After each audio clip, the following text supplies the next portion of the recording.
नमस्कारम everyone. Welcome to the channel. इस video में मैं बात करने वाला हूँ वो गलतियों की जो मैंने स्टार्टिंग से करी। मतलब मैं मेडिटेशन में उतरना चाहता था और बहुत सारी गलतियां करी, बहुत ज़्यादा। तो जो लोग इनिशियली अभी अभी मेडिटेशन में उतर रहे हैं या उन्होंने कोई साधना सीखी है, चाहे फिर वो ईशा से सीख रहे हो या फिर कहीं और से सीख रहे हो, सबके लिए मैं कुछ चीज़ें जो मैंने गलतियां करी वो मैं आप लोगों के साथ शेयर करना चाहता हूँ, ताकि आप लोग वो गलतियां ना करें। और बहुत ज़्यादा एक्सपेक्टेशंस होती है लोगों की, तो वो सारी जब उनकी भ्रांतियां टूटती हैं तो उसके बाद वो सोचते हैं कि जो मेथड हमें दिया गया है ये सही नहीं है। तो ये सारी चीज़ें आपके साथ ना हो। तो सबसे पहले बात करते हैं कि बचपन से ही मैं थोड़ा चंचल टाइप का था, तो मेरे को टीचर्स बोलते थे कि तुम मेडिटेशन सीखो। उन्होंने अपनी ज़िंदगी में नहीं करा, उन्हें पता नहीं है कि होता क्या है। हमें भी नहीं पता, और जो बोलते हैं उन्हें भी नहीं पता कि तुम मेडिटेशन किया करो। मतलब वो पेन को ऐसे घूरेंगे, कहेंगे दिस इज मेडिटेशन। ओके। कोई कहता है कि भगवान की भक्ति करो, ये मेडिटेशन है। बहुत सारी चीज़ें देखी देखी देखी। फिर उसके बाद कहीं 2016 में एक बार एक वीडियो टकराया, उसमें उन्होंने कहा कि आपको अपनी सांस पे ध्यान देना होता है और उसके बाद धीरे धीरे आप किसी स्तर पर चले जाओगे। तो उस टाइम भी शुरू करा, 30 मिनट, लगभग लगभग 25-30 दिन करा वो, और थोड़ा थोड़ा कुछ फील होना शुरू हुआ था। लेकिन इंसानों के अंदर, मतलब आपके सामने मेडिटेशन ऐसा बोल दिया जाता है कि आप बैठे और आप कहीं कहीं घूमने निकल गए, आंख बंद करके आप परलोक घूम रहे हो, ये हो जाएगा वो हो जाएगा, ये सारी चीजें दिमाग में बैठी हुई थी। हालांकि 2012 में मैं एक बार यस प्लस कोर्स कर चुका था। उसमें मैंने मेडिटेशन सीखा था, जिसे कहते हैं सुदर्शन क्रिया सीखी थी। उस समय मुझको कुछ ज़्यादा पता नहीं था और इतनी क्लैरिटी के साथ मेरे पास चीज़ आई नहीं, तो मैं उसको कंटिन्यू नहीं कर पाया। फिर 2018 में मुझे बुक मिली, इनर इंजीनियरिंग, और फिर मैं सदगुरु के साथ जुड़ा। फिर मैंने, मतलब जब सर्च किया, तो सबसे पहली बार मुझे ब्रह्मानंद स्वरूपा चैंट के बारे में पता चला। फिर मैंने वो चैंट करी, और जब मैंने पहली बार वो चैंट करी तो 3 या 4 मिनट ही कर पाया। उसके बाद मेरी आवाज़ हिलने लगी थी और हाथ पाँव भी, लाइक कि अब बोला नहीं जा रहा था, और मैं एक अलग से जोन में चला गया था। मुझे फील हो गया था कि मेरे इर्द गिर्द एक एनर्जी का घेरा बन रहा है। तो उसके बाद से मुझे ऐसा लगा कि आदमी अब इसके बाद थोड़ी देर के बाद एनर्जी का घेरा बन जाएगा और मैं मेडिटेशन में चला जाऊंगा, ये फील होने लगा। फिर मैंने ईशा क्रिया भी करी, और ईशा क्रिया 2-3 टाइम भी करता था मैं। ये 2018 से लेकर 2018 में मैंने शुरू करा था, और 19 में मेरा ये रेगुलर रहा। जो जो सदगुरु ने बोला वो करते रहे। और पहले वो कहते हैं कि हमने आर्म चैंटिंग भी करनी शुरू करी, और आर्म चैंटिंग से पहले ही वो ये 7-7 बार भी किया जाता था, मैं ये भी करता था, और काफी अच्छे से मैं इसमें इन्वॉल्व होने लगा। लेकिन मुझे मेडिटेशन होना, मतलब एक झलक भी नहीं मिली कि होता क्या है, क्योंकि आप पता नहीं क्या लेकर फिर अपने दिमाग में कुछ भ्रांतियां थी, कुछ चाहते थी, वही पूरा करना चाहता था। सोचता था कि 10 मिनट बैठूंगा, 15 मिनट बैठूंगा तो ये होने लगेगा। ईशा क्रिया कर रहा हूँ, कुछ फर्क ही नहीं पड़ रहा है। लेकिन मतलब मेडिटेशन नहीं हो रहा है, लेकिन थोड़ा थोड़ा मुझे उससे कुछ फायदा होने लगा था। मेरी बॉडी मुझे हल्की हल्की महसूस होने लगी थी। तो कुछ अगर आपको फायदा होता था, आप उस फायदे के लिए तो करते ही करते हो, मेडिटेशन में जा नहीं रहे। फिर उसके बाद मैंने इनर इंजीनियरिंग के बारे में सुना, और इनर इंजीनियरिंग मैंने करी ऑनलाइन। और मुझे लगा था वहां पे शांभवी महामुद्रा सिखाई जाएगी, बट शांभवी महामुद्रा नहीं सिखाई गई। फिर मुझे पता चला कि ये ऑफलाइन ही सिखाई जाती है। 2019 की बात कर रहा हूँ, अब तो 2021 22 में ये ऑनलाइन भी दी जा रही है। सो उस समय सीखी शांभवी महामुद्रा में इनिशिएट हुए, तो मैं शांभवी भी करता था और ईशा क्रिया भी करता था। मेरे अंदर बहुत जल्दीबाजी थी कि मैं ध्यान को प्राप्त हो जाऊं, तो मैं क्या करता था, शांभवी करता था, फिर ईशा क्रिया करता था। मतलब ये ऑल्टरनेट करता था मैं, क्योंकि शांभवी के जस्ट बाद अगर आप ईशा क्रिया करोगे तो आपको थोड़ा कुछ अलग महसूस होता था। और एक दिन तो मुझे ऐसा लगा कि बस मैं अब गायब ही हो जाऊंगा। शांभवी के बाद मैंने ईशा क्रिया करी, और उसके बाद मुझे ऐसा लगा कि भाई अब मैं जाने वाला हूँ मेडिटेशन में, अब मैं जाने वाला हूँ। मेरे दिमाग में कुछ रहा होगा, वो चीज मेरे को ओवरटेक कर रही थी कि अब तो तू चला ही जाएगा। तो मेडिटेशन को प्राप्त होने के लिए मैंने क्या किया, मैं एक दिन में 3-3 बार भी मैंने शाम-भवी करनी शुरू कर दी। और मुझे ये जानकारी ज़्यादा प्राप्त नहीं थी कि एक दिन में 3 बार आप नहीं कर सकते, क्योंकि आपकी बॉडी प्रिपेयर्ड नहीं है, आपने नेसेसरी बॉडी को प्रिपेयर नहीं करा है। तो फिर मेरे को पता चला ये, फिर मैंने छोड़ दिया 3 बार, 2 ही बार करी मैंने, 2 ही बार करता रहा। और ईशा क्रिया भी मैं साथ-साथ कंटिन्यू करी।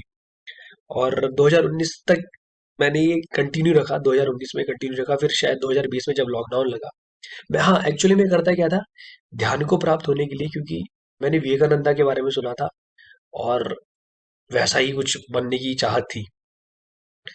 तो क्योंकि वो भी मेडिटेशन किया करते थे, वो एक चीज को जिस चीज को देख लेते थे एक बार, वो कभी भूलते नहीं थे, उनको हर एक चीज समझ आ जाती थी, बहुत सारी चीजें थी। तो अपनी भी कुछ चाहतें ऐसी थी, जो हम पढ़ाई करते थे समझ नहीं आता था, तो उसको समझने के लिए मेडिटेशन में घुसने की बड़ी चाहत थी। फिर ब्रह्मानंद स्वरूपा चैंट जो है, उसे 10 मिनट अगर आप करोगे तो आपको एक अलग सा थोड़ी देर के लिए आपको मेडिटेटिवनेस फील होती है। तो मैंने क्या करना शुरू किया, 40 मिनट, 45 45 मिनट तक करता रहा। जब जब टाइम मिलता था मैं करता था उसको। फिर जब 2020 में लॉकडाउन लगा, तो उसके बाद घर में कुछ काम नहीं करा, यही करा, 2 बार शाम भवी और ब्रह्मानंद स्वरूपा। और एक समय, अब देखो ये जल्दीबाजी क्या है, ध्यान में जाने की बहुत जल्दीबाजी है कि अब तो मुझे ध्यान में जाना ही है, या अल्टीमेट को पाना ही है, ऐसा कुछ। बहुत सारे लोगों की मैं बातें सुन रहा हूँ, हालांकि बहुत सारे लोगों की बातें सुन रहा हूँ जो यूट्यूब चैनल से जुड़े हुए हैं। हर कोई बोलता है कि मैं 3 महीने शांभवी करते हुए हो गए, मुझे तो कुछ मिल ही नहीं रहा है। भाई 3 साल हो गए, कोई ऐसी उपलब्धि नहीं हुई कि हाँ भाई अब मैं बैठ गया, मुझे कुछ अलग से आभास होने लगे, ऐसा बिल्कुल नहीं है। डिपेंड करता है कि आपके जो पिछला कार्मिक स्ट्रक्चर है वो कैसा है। तो 2020 में फिर ध्यान की अवस्था को बड़ी जल्दी प्राप्त करना था। और शाम भाई ब्रह्मानंद स्वरूपा चैंट करते हुए ऐसा फील होता था कि आप ध्यान में जा सकते हो, तो भाई एक एक घंटा करना शुरू कर दिया। और डिटर्मिनेशन इतनी जबरदस्त थी ना उस समय, कुछ भी हो जाए करना है तो करना है। बहुत ही जबरदस्त डिटर्मिनेशन थी उस समय। जो बंदा एक दिन में 3-3 बार शांभवी कर रहा हो, क्योंकि 4 घंटे का गैप होता है, खाना खाने के बाद 4 घंटे का गैप रखना जरूरी है, और बहुत सारी चीजें होती है, ये गैप मेंटेन करना अपने आप में बहुत बड़ी बात है। तो डिटर्मिनेशन बहुत जबरदस्त था। घर के अंदर तुम्हारे घर वाले गाली भी दे रहे हैं तुम्हें, लेकिन तुम फिर भी ब्रह्मानंद स्वरूप चैंट कर रहे हो, जब समय मिल रहा है तब कर दे रहे हो, क्योंकि आपको पहुंचना है। लेकिन मैंने इतनी जल्दीबाजी करी, बॉडी वॉज नॉट प्रिपेयर्ड। और 1-1.5 हफ्ता जब मैंने लगातार एक एक घंटा चैंट करा, एक दिन मेरे यहाँ ऐसा दर्द हुआ, इतना इंटेंस पेन हुआ, इतना इंटेंस पेन हुआ। फिर मैंने कहीं कहीं ये सुन रखा था, हाँ, कि जब आज्ञा चक्र एक्टिवेट होने वाला हो तो यहाँ पर बहुत तेज दर्द होता है, और उसके बाद आपका आज्ञा चक्र एक्टिवेट हो जाएगा। ऐसे बहुत सारे यूट्यूब पे तुम्हारी कुंडलिनी जागृत करने वाले मिलेंगे तुम्हें। मेरे बगल में एक लड़का रहता था, वो भी कुंडलिनी जागरण के वो करता था, मेडिटेशन करता था। मैं दरवाजे से उसकी आवाज आती रहती थी। सो मुझे लगा भाई कुंडलिनी, ओ सॉरी, आज्ञा चक्र एक्टिवेट होने वाला है। भाई वो दर्द ऐसा था कि मतलब घर वालों को बता नहीं सकते। रो दिया, मतलब रो, वैसा आंसू नहीं आए, बट इट वाज लाइक कि भाई अब क्या करूं मैं, अब क्या करूं। फिर मैंने, ईशांगा थे कोई जिनको मैं जानता था, उनको मैंने कॉल किया। फिर उन्होंने कहा तुम बहुत बड़े बेवकूफ हो, तुम्हारी बॉडी प्रिपेयर्ड नहीं है, और तुमने ब्रह्मानंद स्वरूपा चैंट एक एक घंटे तक करना शुरू कर दिया। फिर उन्होंने कहा अगर तुम्हें करना है तो दिन में 2 बार शांभवी करो और 2 बार उपयोगा करो, अपनी बॉडी को पहले तैयार करो। फिर उसके बाद मैंने अपनी बॉडी को तैयार करने के लिए अंग मर्दना के बारे में सुना था। तो 2020 भी ऐसे ही निकला, 21 भी ऐसे ही निकला। अब देखो, ध्यान की प्राप्ति के लिए आप बहुत सारी चीजें करते हो, सक्सेस की प्राप्ति के लिए भी आप, सक्सेस नहीं मिल रही थी, सक्सेस की प्राप्ति के लिए भी आप क्या करते थे, एक कल्प वृक्षा मेडिटेशन होता है, वो भी किया मैंने, काफी टाइम तक किया। घर वाले गुस्सा होते रहते थे कि कर क्या रहा है, बैठा हुआ है, आंखें बंद करके बैठा हुआ है। लेकिन कहीं ना कहीं वो बैठने वाली जो आदत थी धीरे धीरे बिल्डअप हुआ। और मैं ये सारी बात इसलिए बोल रहा हूँ क्योंकि बहुत सारे लोग ऐसे हैं जिनको लगता है कि 10 दिन शांभवी करूंगा, 2 महीने शांभवी करूंगा, 5 महीने शांभवी करूंगा, और मेरे जीवन में बहुत बड़ा ट्रांसफॉर्मेशन आ जाएगा। ऐसा बहुत रेयर लोगों के साथ हुआ होता है। ऐसे लोगों से मैं मिला हूँ जो कहते हैं कि 2 महीने शांभवी करने के बाद मेरा परसेप्शन ही बदल गया। ऐसे लोग होते हैं। लेकिन आपके साथ नहीं हो रहा था, इसका मतलब ये है कि आप में कमी है। जो शांभवी आपको दी गई है उसमें कमी नहीं है, क्योंकि और लोगों के साथ हुआ है, आपके साथ नहीं हो रहा तो आपके अंदर कमी है। मैं 3 साल तक, मतलब 3 साल अब हो चुके हैं, मई में हो जाएंगे, 14 मई में हो जाए, 14 मई को 3 साल पूरे हो जाएंगे शांभवी में इनिशिएट हुए। अब जाकर कुछ कुछ लगता है कि हाँ, कुछ अलग हो रहा है। हाँ, थोड़े बहुत ब्लिस और ब्लिसफुलनेस तो रहती ही है हर दिन। लेकिन आप ऐसे सोचो कि बहुत ही ज्यादा चमत्कारिक हो जाएगा या कुछ ऐसा हो जाएगा, ऐसा बिल्कुल अभी तक तो मेरे लिए नहीं हुआ है। हाँ, कभी कभी और भी साधना की वजह से मैं बाकी लोगों से काफी अच्छे स्तर पर आ चुका हूँ, बहुत सारी चीजों के कंपैरिजन में। आ, मतलब अगर एक सिचुएशन को आपको कैसे हैंडल करना है, इन सारी चीजों के रिस्पेक्ट में मैं काफी पहले से काफी बदल चुका हूँ। अब रही बात मेडिटेटिवनेस की, शांभवी के अपने फायदे हैं। मेडिटेटिवनेस धीरे धीरे डेवलप होगी, डिपेंड करता है कि आपका कार्मिक स्ट्रक्चर कैसा है, आपने जीवन भर अपने आप को किस तरीके से रखा है, उसके ऊपर भी डिपेंड करता है। तो बहुत ही ज्यादा उम्मीदें लेकर मत बैठे, श्योरली चीजें होंगी आपके साथ।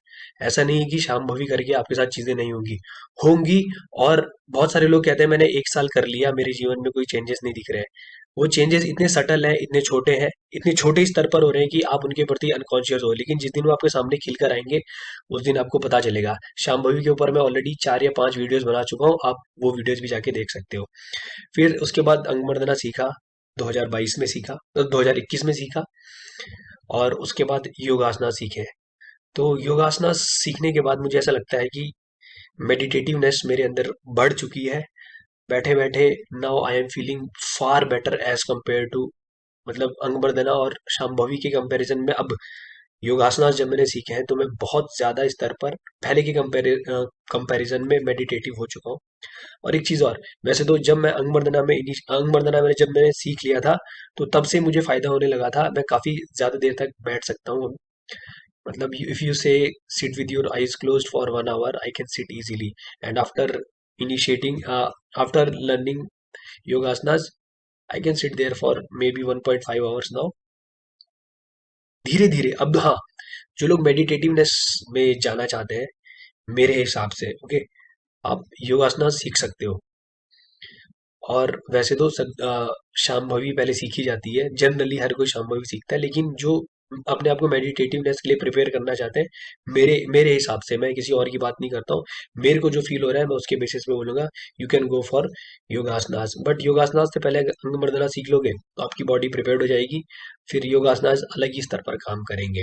इसके लिए मैं ऑलरेडी वीडियो बना चुका हूँ कि आपको कौन कौन से प्रोग्राम देखने चाहिए।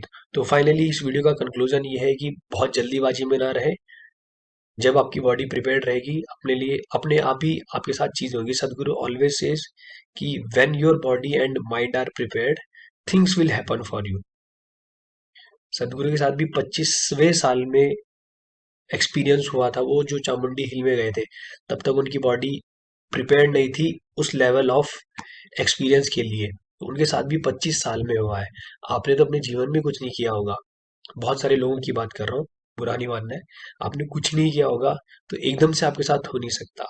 ओम स्वामी ओम स्वामी भी है जिनको मैं काफी यूट्यूब पे मैंने सुना है, उनको भी बहुत 1.5-2 साल के बाद कुंडलिनी जागृत हुई थी, जब वो लगातार हिमालय में तपस्या कर रहे थे। तो बहुत ज्यादा जल्दीबाजी में नहीं रहना है। सदगुरु ऑलवेज सेज कि waiting is the quality you need always you need the quality of waiting. तो धीरे धीरे धीरे ये चीजें समझ आए। जल्दीबाजी, अपने आप को बहुत ही जल्दीबाजी नहीं करनी, मैं बैठूं और मैं पता नहीं कहाँ चले जाऊं, ऐसा नहीं हो सकता एकदम से। तो बहुत कम लोगों के साथ होता है। जैसे आ, मैं कहूँ कि मेरी छोटी बहन जो है उसको चीजें एक्सपीरियंस होने लग जाती है। मैं 3 साल से कर रहा हूँ और उसने कोई साधना नहीं करी है, हम दोनों के कंपैरिजन में उसको चीजें एक्सपीरियंस हो रही, मुझे नहीं हो रही। तो मैं अब यहाँ बैठ के दुख नहीं मनाऊंगा या गुस्सा नहीं होगा कि मुझे क्यों नहीं हो रहा है। आई नो माई कार्मिक structure is not that good. तो ये सारी चीजें आपको ध्यान रखनी है, जल्दीबाजी में नहीं रहना है। अपनी बॉडी को प्रिपेयर करो, माइंड को प्रिपेयर करो। बॉडी और माइंड एक साथ प्रिपेयर हो जाएंगी अगर आप जो सदगुरु के द्वारा दी गई साधना है इनको फॉलो करते रहोगे। So this was all for today's video. मिलते हैं अगली वीडियो में, तब तक के लिए नमस्कारम, धन्यवाद।